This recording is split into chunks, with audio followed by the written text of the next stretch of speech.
नमस्कार जी, मैं हूँ धर्म सोनीपत। लोक शक्ति मीडिया देखने वाले सभी दर्शकों को मेरा हाथ जोड़ राम राम। मैं फिलहाल खड़ा हूँ पीजीआई के अंदर में, जो एक 2 दिन से खबर वायरल हो रही है। दीप्ति हत्याकांड जो है मदाना गांव की झज्जर जिला गांव है, उसके कई टुकड़ों में शव पाया गया है और अभी पोस्टमार्टम तक भी नहीं हुआ है। ये गाँव वालों का जो भीड़ का जमावड़ा लगा हुआ है, हर किसी को दुख होता है किसी बेटी के बारी बारी से उसके साथ में दरिंदगी की सारी हदें पार होना और कई टुकड़ों में शव पाना, शव के पूरे हिस्से न मिलना। आज पूरा गांव वाले यहाँ इकट्ठे हुए हैं। गांव वालों का एक और गंभीर आरोप है। उन्होंने बताया था कि आरोपी कुछ देर तक एक बार पुलिस की गिरफ्त में आ चुके और फिर वहां से पता नहीं कहाँ जाना हुआ क्या नहीं, लेकिन यहाँ गांव वाले मौजूद हैं और पुलिस प्रशासन भी 1-2 बातें इनसे लेंगे और जानना चाहेंगे। एक मिनट जी, आइए। एक मिनट सर। हाँ जी, नमस्कार जी। नमस्कार जी। आप क्या लगते हो दीप्ति के साथ? मैं दादाजी लगता हूँ। क्या बताना चाहेंगे जी? गांव वाले कुछ यूँ बता रहे हैं कि उन्होंने अपना गुनाह कबूल कर लिया, पुलिस की गिरफ्त में आ गए और फिर चले गए, पुलिस प्रशासन मौजूद है। क्या बताना चाहेंगे आप? हम ये बताना चाहते हैं जी, कांस्टेबल का हमारे पास फोन आया था जी, पहले यहाँ रोहतक थाने में आ जाओ। जी जी। रोहतक थाने में जी एक राकेश है जी, जी आईओ जी, उसने वो लड़का ही बुला लिया जी सरपंच के साथ जी। जी जी। 1 घंटा पूछताछ करके वो लड़के ने अपनी सारी बात मंजूर कर ली। जी जी। अगर हमारे से गलती हो रही है, हमारे से ये है। 1 घंटे के बाद आईओ ने राकेश ने वो छोड़ दिया, अभी तक गिरफ्तार नहीं कराया है। अच्छा, हमारी एफआईआर काटने से ही मना कर दिया, बोला पहले दाग दे दो, दाग देने के बाद फिर बोला कार्रवाई करांगे। पूरा गांव आया हुआ था। कल 4 बजे जी हमने कहीं मैं एसपी काई जी का पेश होंगे, जब उसने डरते ने मुकदमा दर्ज कराया जी, फिर भी आनाकानी कर रहा था जी। वो माँ जी इसको लड़के को उठाओ, बोले हम नहीं उठावा, बोला बाद में उठावा। लेकिन ये पता है जनता देख रही है जी, लाइव चल रहा है और ये पता ना कई हिस्सों में शव पाया गया है, पूरा हिस्सा भी शव का नहीं मिला है। मैं क्या बता रही, पहले वो हमारी क्या बता रहे सर? एक हाथ और एक पैर मिला ही नहीं। आप दीप्ति क्या लगते हैं सर? मैं तो उनका साथी हूँ। जी जी जी। मतलब एक हाथ और एक पैर मिला भी नहीं। अच्छा जी, इसका ये दीप्ति टाइपिंग सीखने जा रही थी जी सुबह। जी जी जी। इनका एक तो रोड़ा हुआ जी। जी जी जी। उन लड़किया का झज्जर जी, झज्जर उड़ा पार्किंग के आसपास जी रोड़ा हुआ है। रोड़ा होने के बाद वो लड़के ने फोन तोड़ा है। फिर वो लड़की हमारे गांव में आने लगी, फाटक लगती है जी। 2-4 आदमी देखिए, फिर वहाँ से उठाई है जी, वहाँ से उठा कर जी बलात्कार करे हैं जी, फिर उसको मार कर रेल की फाटक में गिर दिया। मतलब ये दरिंदगी मतलब क्यों हुई जी? कोई खुंदक थी या कुछ और मामला क्या? नहीं, उन लड़के हुए जिन्होंने ये वारदात को अंजाम दिया। हमारे को इस चीज का पता नहीं। हमारे ये जांच का विषय है जी। जांच का विषय है जी। प्रशासन कुछ नहीं कर रही, बिल्कुल शांत बैठी है जी। मैं वो जो लड़के हो जो अपराधी है, राकेश वो एसआई है आईओ, वो सारा काम वो गेम खेल रहा है जी। वो मुजरिम का मामा है। मतलब पुलिस डिपार्टमेंट जो है आरोपियों के रिलेटिव है कुछ? हाँ जी, रिलेटिव। जी जी। एक और चेहरे हमारे पास मौजूद हैं, इधर आ जाओ सर एक बार। विधानसभा बेरी से बहुत ही वंचित चेहरे हैं, जाने माने लोगों के दिलों पर राज करने वाले अमित दिग्गल आज विधानसभा बेरी पे, आज जन जन के मुंह पे इनका नाम है। 1-2 बातें मैं इनसे जानना चाहूंगा। आज विधानसभा बादली से एमएलए के उम्मीदवार और मैं इनका भी राय लूंगा यार, साथ में पुलिस प्रशासन 1-2 बात उनसे भी करना चाहेंगे। तो अमित भाई जी, राम राम जी। आज इतनी सारी भीड़ आपके साथ है, आपके हल्के में इतनी बड़ी वारदात होगी और जो परिवार साफ साफ पुलिस के सामने आरोप लगा रहे हैं कि आरोपी हाथ भी आ गए और फिर चले भी गए, क्या बताओगे आप? देखिए, बहुत जो है ना जघन्य अपराध हुआ है, दरिंदगी की है। और जो बता रहे हैं गांव वाले कि जो लड़के जिनके ऊपर जिनके नाम लिए गए हैं, जिन्होंने ये इस वारदात को अंजाम दिया है, वो बुलाए भी थे। उसने पुलिस के सामने बयान भी दिए थे कि भाई हमने कबूल भी कर लिया, फोन तोड़ दिया, वहाँ से लेकर वहाँ उठा के ले गए। उसके बाद भी जो ये बता रहे हैं कि इनका रिलेटिव जो इसमें है प्रशासन में राकेश है, उसके खिलाफ भी हम तो बहुत सख्त कार्रवाई चाहेंगे। उसने भी वो जो है पाप करने का बड़ा पाप किया है। लेकिन पुलिस तय के जनता का, हर जन जन का, 36 बरादरी सब धर्मों का एक सुरक्षा कवच है। देखिए क्या है कि चलो पुलिस देखो एक आधा हो जाए, अगर भाई बेईमान हो जाए, कुछ पैसे भी खा लिया अगर एक आधा, लेकिन हमने पुलिस पे पूरा भरोसा है। एसएचओ साहब यहाँ है और अच्छी कार्रवाई होगी। जो दोषी है एक भी नहीं छोड़ा जाएगा। सारे के सारे जो है ना इस सजा पाओगे और कड़ी से कड़ी सजा मिलेगी इन्हें। और मैं आपको बता दूं जब तक इंसाफ नहीं होगा तब तक अंतिम संस्कार नहीं किया जाएगा। और एक और चीज जो है कि उस परिवार में तो है और कुछ भी होनी और भी हो सका है, जिसकी बेटी के टुकड़ों में सौ पड़े होंगे और किसके घर पर परौंठे खाएंगे वो, जब तक दाह संस्कार नहीं होगा उस परिवार में क्या बीतरी होगी, वो इंसाफ क्यों नहीं मिल रहा उनको, ढिलाई गुलाई क्या रह रही इसमें। वो बड़े दुख का विषय है। मतलब हमारा भी जो है ना जी, आत्मा रो है, कलेजा फट रहा है, पूरा गांव हमारे साथ है और जी, इंसाफ जरूर मिलेगा। जी। एक दो बातें हमारे पुलिस प्रशासन के अधिकारी हैं यहाँ, वो की बताना चाहेंगे। एसओ साहब एक बार आ जाओ।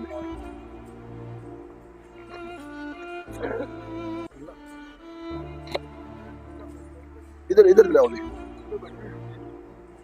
एक मिनट सर जी, ये थोड़ा लाइव चल रहा है ये इधर आ जाओ बाबू जी, आप इधर आ जाओ। जनाब नमस्कार जी। नमस्कार जी, आप एक बार जनता को अपना परिचय दे दियो सर। मैं SHO GRP Rohtak Shivraj Singh inspector. जी जी। गांव वाले रोष में हो रहे हैं जी, और रोष में सच में ही है कि जिसकी बेटी के टुकड़ों में पूरा शव भी मौजूद नहीं होगा, उनके ऊपर क्या बीतरी होगी सर। बिल्कुल। और लेकिन साथ में ये कहते हुए भी यूँ आती है एक आरोप गांव वाले का और भी गंभीर है कि वे गुनाह कबूल कर लिया प्रशासन के आगे और फिर वो छोड़ भी दिए गए। इसमें क्या बताओगे सर। ऐसा है जी, परसों इतला मिली थी, इतला मिलते ही पुलिस मौके पर पहुंच गई थी, डेड बॉडी के पास। वहां परिवार को बुला लिया था, उन्होंने शनाख्त कर जी जी और उनके द्वारा दी गई कंप्लेंट के ऊपर मुकदमा दर्ज कर दिया जी जी और मुकदमा दर्ज करके लड़की को डेड बॉडी का पोस्टमार्टम के लिए सिविल हॉस्पिटल से बोर्ड द्वारा पोस्टमार्टम कराने के लिए PGI रोहतक में लिया है। जी जी। एक और चीज सर, जनता जानती है, इतिहास गवाह है, किसी बड़े बड़े माफिया को भी पुलिस उठा के लाती है, अपनी जान व खेल करने भी कई बार शहीद भी हो जाए हैं, पुलिसकर्मी भी, डिफेंस के भी, वो भी काम पुलिस ही करती है। लेकिन ये एक गंभीर आरोप है जी। गंभीर आरोप है, बहुत ही गंभीर आरोप है और जल्द से जल्द इसमें कार्रवाई होगी। आरोपियों को शीघ्र ही गिरफ्तार कर लिया। और एक और 36 बरादरी उठ कर आ रही है, उनका ये मानना है कि जब तक मतलब कार्रवाई नहीं, मतलब आरोपियों को अरेस्टिंग नहीं होगी, जब तक वो दाह संस्कार नहीं करेंगे। ऐसे पोस्टमार्टम हो जाता है, पोस्टमार्टम होने के बाद तुरंत मैंने अपनी 2 टीम भेज रखी है आरोपियों को गिरफ्तार करने के लिए जी जी और शीघ्र से शीघ्र पोस्टमार्टम होते ही आरोपियों को जल्द गिरफ्तार कर लिया। जी। आज पुलिस प्रशासन हमारा पूरा अलर्ट है और किसी भी काम में ढिलाई गुलाई नहीं होती। कई बार ऐसा होता है कि बिना कुछ पूरी जानकारी हुए एक गंभीर आरोप भी लग जाते हैं और कई बार वे आरोप जनता के सिद्ध भी होते हैं। जैसे आज परिवार कुछ और कह रहा है कि थाने में आने के बाद में भी आरोपी वहां से चले गए हैं और जबकि टुकड़ों टुकड़ों में बॉडी पाई गई है। एक दो बातें यहाँ पिताजी कौन से, उनसे जानना चाहेंगे। पिताजी कौन से हैं जी? अच्छा जी एक बात जी जी, हमने जो एप्लीकेशन लिखी है जी, उसमें लिखा था भाई आईओ ने लड़का बुलाया जी जी और वह छोड़ दिए। जी जी फिर आईओ कहने लगा भाई यह लाइन क्यों लिखी। मैं लोलमा जी तो हकीकत है, झूठ थोड़ी है। आपने वो बुलाया और आपने वो छोड़ दिया, बोला इस लाइन को काटो, बोला मेरे ऊपर बात आओगी। आपने तो ये बात करे रखी है। मका मतलब ये आपके सामने बुला रखा था? वो भी मेरे सामने बुलाए, वो 50 आदमी थे। फिर वो तो सच्चाई बात होगी। सच्चाई लिखी है जी। बोला इस लाइन को तो मैं काटूंगा, हम दूसरी एप्लीकेशन जाए नहीं, हम तो ये एप्लीकेशन मंजूर करनी पड़ेगी आपने। जी जी जी। फिर उस बेस पर मुकदमा दर्ज करा जी। 4 बजे होया जी, 3 दिन की डेड बॉडी पड़ी हुई ना जी जी। कल मुकदमा शाम को 4 बजे FIR। जी जी जी। हाँ जी, मतलब 24 घंटे बाद जी। मैन है जी राकेश SI IO, मैन उसका हाथ है जी, उसका लड़के का मामा है जी। आरोपियों का आज ये चेहरे देखना जिसकी बेटी का दाह संस्कार नहीं हो लिया हो, लड़की जबरदस्ती जी। वो लड़की जी जज्जर से पहले हाथापाई हुई जी, फिर गांव में आने लगी। हमारे गांव की फाटक पर जी जी वो 3-4 बंदियां ने उठाई है जी। दारू पी रहे थे, बता रहे हैं, जकरा सुना है। जब वो बलात्कार करा है, फिर वो मारने के बाद फाटक पे गिरा है। मतलब हैवानियत की सारी हदें पार होगी, पूरी पार हो रही थी, हैवानियत कर रखी है जी जी। एक दो बातें मैं जो दीप्ति के पिताजी हैं, मैं उनसे जानने की कोशिश करूंगा, क्योंकि गांव में ताऊ भी, बहन भी, माँ भी, दादा भी और एक माननीय एक अमित जी जो है, अमित डिग्गल विधानसभा के उम्मीदवार हैं MLA के, वो भी कैमरे पे आ चुके हैं, लेकिन पिताजी कैमरे पे अभी तक नहीं आए थे। 2 बातें इनसे भी लेंगे और आपके सामने रखेंगे। तो राम राम जी। आज थोड़ा इधर मुँह कर लो साहब आप लोग जी। बेटी इस दुनिया में नहीं है, ये दुख है आपको नहीं, आपके दुख में खड़े हैं सब। बेहद अफसोस है हमें भी और आपको। कोई ताकत ऐसी नहीं जो उसको वापस ला देगी। आज सीधा सीधा जनता आपसे लाइव है, क्या चाहते हैं आप लोग? बेटी को दुख मैं अपनी बेटी का इंसाफ चाहूँ जी। जो गांव वाले बता रहे हैं वहाँ अपहरण हुआ, उसका रेप हुआ, कई टुकड़े में शव पाए गए हैं, ठीक बता रहे हैं? ये सब सच्चाई है जी। ये जी श्यामी पेड़ जी जी रखे हैं, देख लो डेढ़ हाउस। और यही बताया गया कि एक दो हिस्सा हाथ और पैर मिले भी नहीं है। हर एक पैर गायब है, एक साइड का पूरा शरीर भी नहीं मिल रहा बेटी का। जी जी। आज कोई शब्द नहीं है कहने को। एक पिताजी, हर कोई चाहता है बेटी को पढ़ाए लिखाएं, लेकिन वो किसी काम में दरिंदों की आनाकानी कर दे तो उसकी सजा मौत मिलती है। जगह जगह लिखा होता है कि बेटी बचाओ बेटी पढ़ाओ, लेकिन बेटी बचती नहीं है। कभी तो ऐसे मारी जाती हैं, कभी शादी के बाद दहेज की मांग करते हुए, वो कभी सुसाइड मौत को खुद गला लगा लेती हैं, और कभी मार के उनको लटका जाता है। तो लेकिन ये तो बेटी को तो मरना ही मरना है। आज इस बात को हम नहीं करे, ये जनता साफ साफ गवाह है। ये पिताजी बेबस बाप की आंसुए गवाह हैं, ये सारा गांव राम गवाह है। आज क्योंकि बेटियों के साथ में क्यों दरिंदगी होती है, ये बेटे क्यों नहीं, लड़कियां क्यों नहीं मारे जा रही है इन कामों में? चाहे दहेज को लेके, चाहे ऐसे हालात में लड़कियां बलि चढ़ रही है। हम एक बात और चाहते हैं जी। जी जी। वो आईओ के ऊपर रहा कि इसके ऊपर कार्रवाई होनी चाहिए। जी जी। पूरी कार्रवाई होनी चाहिए जी। जनता आपके साथ है। आप हमारे जो उच्च अधिकारी हैं पुलिस प्रशासन के, मिले आप लोग उनसे? जी नहीं, एसपी साहब से, आईजी साहब से अभी तक नहीं मिले हैं। जी जी जी। एसपी साहब का हमने नाम लिया, आईजी का नाम लिया, उसके पास जाएंगे, जी बात करेंगे। जब उन्होंने जी मुकदमा दर्ज कराया है, नहीं इससे पहले मुकदमा दर्ज अभी मतलब लगभग 48 घंटे होने वाले हैं। 48 घंटे होने वाले। क्योंकि कल पर्चा दर्ज हुआ है। जी जी, आगे ना जाओ, आगे ना जाओ। जो 3-4 बाल ठाक लड़की ने ले गए ना कार में, इन नाक में दम दे रखा है। कल ने मारी भी थोड़ी जवान हो गया के बुढ़ी कला और भी बेटी थी। हाँ जी जी। नाक में दम दे रखा है। कौन से गांव से बताओ? जी मैदान खुर्द से उनकी। जी जी। हाँ। और जो डिक्की के पास में से लड़की जबरदस्ती उठाई है, कार के गोरे दी है। काम के गोरे। हाँ, और काम के बाद और ये तो संग प्यारा रोड है, पर जो दीनाली लंजा है, इस पर ले गए हैं, बलात्कार करा है 3-4 जगह है, और फिर मार के ने हाँ सुनसान एरिया है, फिर लाइन पर लौटा दी कह देंगे कटी जी। ये कैसे आभास हुआ जी? स्टार्टिंग में कैसे पता लग गया कि उन्होंने ये काम किया है? उन्होंने जो अपराधी है जी, उन्होंने हमारे पास कॉल की है, खुद फोन किया है कि भाई थारी लड़की बस में बैठ के गई है रोहतक साइड में। उन्हें फिर सारी बात, मतलब आपका रास्ता भटकाने वाली बात होगी। रास्ता भटकाने वाली बात होगी, मतलब इस दिशा के ना न्यू ध्यान ना जाओ है। अपराधी उन्होंने कर दिया जी, और फिर बाद में कबूल भी कर लिया, और हमारे को बताने वाला वही जी नहीं, हमारे को पता नहीं चल रही, और छोड़ भी दिया। फिर छोड़ जन में आगे ना जाओ सर, अभी आगे ना जाओ, आगे ना जाओ। जी जी सर। कोर्ट की पार्किंग में झगड़ा हुआ जी आपस में। उन्होंने उस लड़की का फोन तोड़ा है। अच्छा अच्छा। उसके बाद वहाँ से जब वो गांव आ रही है, गांव में एंट्री करने से पहले पानी की डिग्गी के पास से वहाँ तक उसको देखा गया है।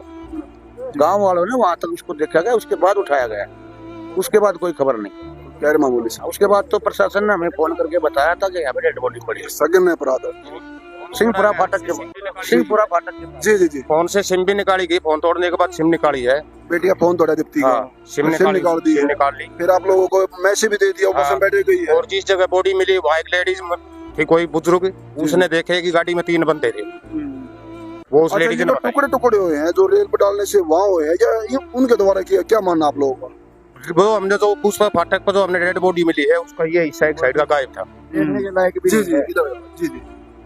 डेड बॉडी देखने के लायक भी नहीं है, आप देख बिल्कुल सको। सर, बिल्कुल जी। जब ये बता रहे पूरे पार्ट्स भी शरीर के नहीं है। अरे यो पूरा ऐसा तो सही नहीं है, बस इतना यो जो ऐसा दिखा है बॉडी का, बाकी कोई ऐसा नहीं है कि वो पहचान पाए। अच्छा, पहचान बेटी ने बताया दीजिए कि उसके साथ हम बैग में आईडी वाईडी उनसे पहचान हुई है। हाँ जी। चेहरा तो ऐसा बच्चा भी नहीं पहचाने लायक। नहीं, बिल्कुल एक साइड का हिस्सा बिल्कुल गायब है। कागजात भी जी जी जी। उसका बैग भी वही रखा हुआ था, उसके कागजात भी सारे थे। आपके लागू साहब बेटी के भगवान ने कहा दुख तो उतना है ना। 32 है। ये कब तक बेटियां बलि चढ़ेंगी? आप बताओ, कतई नहीं।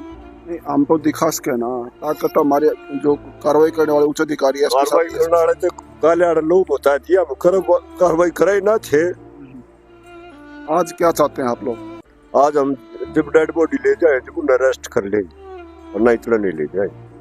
दाह संस्कार जब होगा जब उन्हें अरेस्ट ठा लिया होंगे, अरेस्ट कर ले। ये छोटी बात है, वो चौकी मांग उल्टे चलेगा जी। ये आप देख लो, आप कोर्ट प्रशासन ले आए थे बुला के, और इनने फिर 1 घंटे बाद फिर छोड़ दिए हुए। और ये वाकई हकीकत में कि जो जिन्होंने सगने अपराध किए हैं वो डाणी पड़े हैं जी, भरोसा भी करना पड़ा, पर न्यू भी ना चाहते एक बलि चढ़े बेटी, फिर उनके टुकड़े टुकड़े होने भी कोई नहीं चाहता। फिर यो काम होने लग रहा, कतई उठाएंगे ये बात है। आज गांव वाले आक्रोश में नहीं, दुख को लेकर डूबे हुए हैं यहाँ कि भगवान ना करे ऐसा किसी के साथ हो। और ये पीछे मेरे साथ में देख रहे हैं हमारी मातृशक्ति माताएं बहनें जो है, आज इतना बड़ा पहाड़ टूट के पड़ा है, कई गांव के लोग इकट्ठा हो रहे हैं और इंसाफ की मांग कर रहे हैं। पूरी वीडियो आप लोगों ने देखिए, इसको साथ साथ शेयर भी करते रहना। आपका शेयर करना ही इस परिवार की ताकत भी है और इनकी मजबूती भी, उस बेटी को इंसाफ भी दिलाना आपका ही काम है। आपका शेयर करना ही एक चिंगारी बनेगी जो इस परिवार की ताकत भी है। और उस बेटी के लिए एक ओम शांति का कमेंट जरूर डालना ताकि उसकी आत्मा को शांति मिले। और इतने टुकड़े शरीर के होने, उसमें आप लोग अपनी राय जरूर देते रहना और इसको शेयर करते रहना। शेयर करने में कोई कंजूसी ना करना। किसी बात की पुष्टि मीडिया की नहीं है, तमाम बातें पीड़ित परिवार गांव वालों का बताना है। और आप लोग इसको थोड़ा कहने को जा समझना और बने लोग शक्ति मीडिया से। धन्यवाद। सत्य में हो जाते।